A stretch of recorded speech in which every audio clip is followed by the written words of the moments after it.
kinakasarili namin.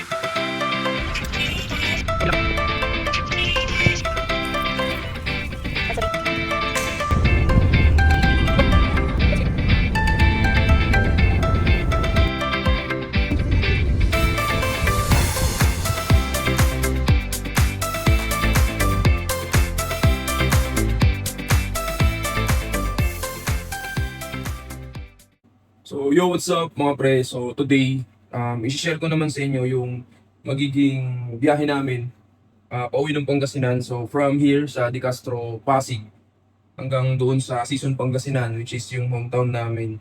Inabot siya ng 216 kilometers. So, approximately, nung mga nakarang biyahe namin, inabot kami ng 3 hours, more or less. And i-share ko sa inyo yung magiging fuel consumption namin, kung ilan yung magiging gastos namin sa gasolina. Ayan. So, punta muna tayo sa baba at ipapakita ko yung sasakyan na gagamitin namin.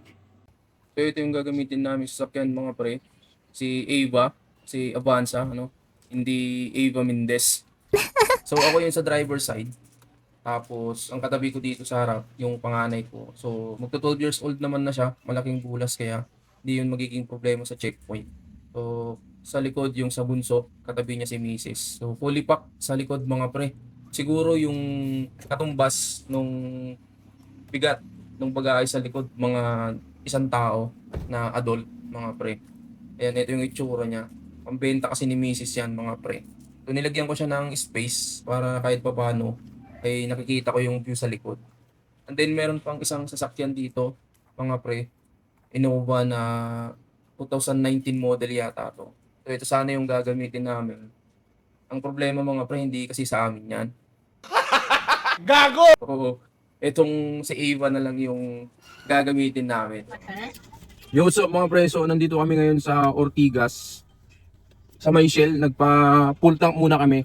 So ang inabot ay 17. 17 ba? 1732. So nasa 17, full tank. Tapos pagdating natin mamaya sa may exit, sa may dulo ng TPLX, magpapabultang ulit tayo para makita natin kung magkano yung inabot nung magkano yung consumption ng gasolina natin. So naka-reset na rin pala yung odometer natin, ayan. Naka-reset sa 00. Time check natin mga pre, 2:37 AM. So hopefully walang aberya, walang disgrasya, ano. So importante, nanalangin naman tayo. From Di Castro, Pasig, mga pre, nandito na tayo sa may Balintawak Toll Plaza. So time check natin mga pre, 3:06 AM.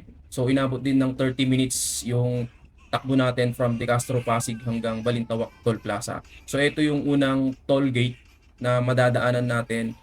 Yung susunod naman, yun na yung Tarlac exit sa may STX mga pre. From Balintawak Toll Plaza mga pre, which is yung entry point natin, nandito naman na tayo sa may exit point. So, nandito tayo sa may STX Tarlac exit mga pre. Mag-exit na tayo dito kasi yung susunod na toll gate after ng Tarlac exit natin, ibang RFID na yung gagamitin natin doon. Ang RFID natin dito sa NLEX, STX, CALAX at saka VTEX ay yung Easy Trip mga pre. Kung yung entry point niyo ay from Balintawak Toll Plaza at mag-exit kayo dito sa may STX Tarlac exit, aabutin kayo mga pre ng 646 pesos. Ayan, time check natin mga pre ay 4:38 AM. So halos isa't kalahating oras din yung tinakbo natin from Balintawak Toll Plaza hanggang dito sa STX Tarlac exit. So i-make sure nyo lang lagi na mayroong laman yung RFID ninyo para hindi kayo maabala.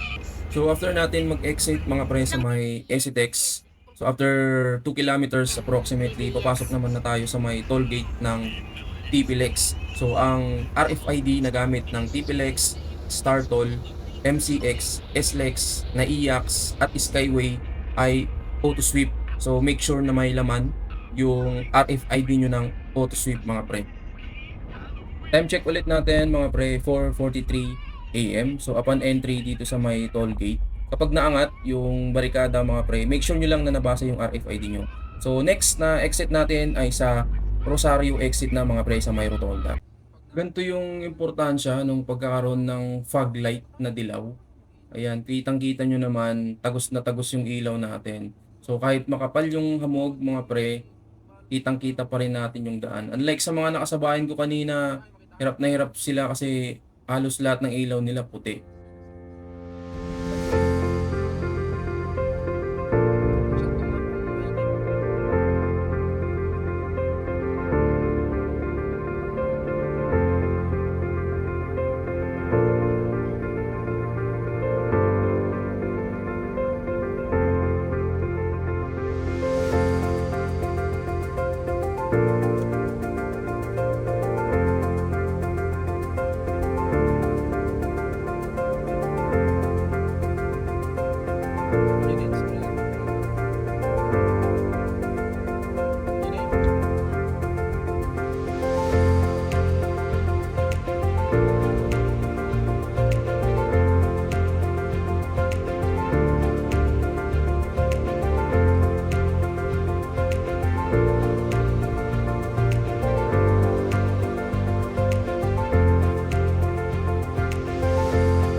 Time check natin mga pre, 5:44 AM at nakapag-exit na tayo dito sa may Rosario exit. So ito na yung pinakahuling toll gate ng TPLEX kapag papunta kayo ng norte.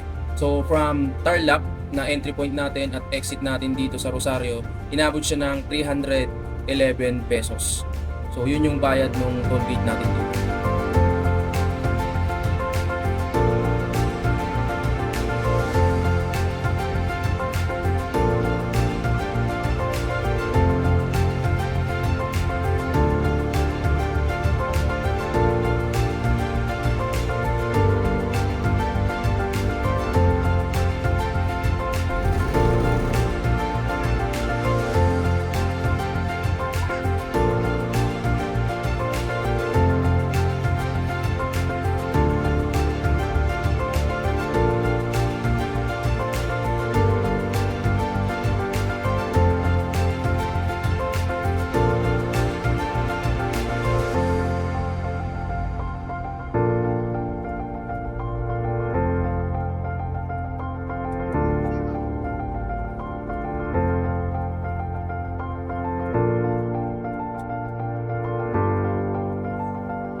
Shell Bay Power sir.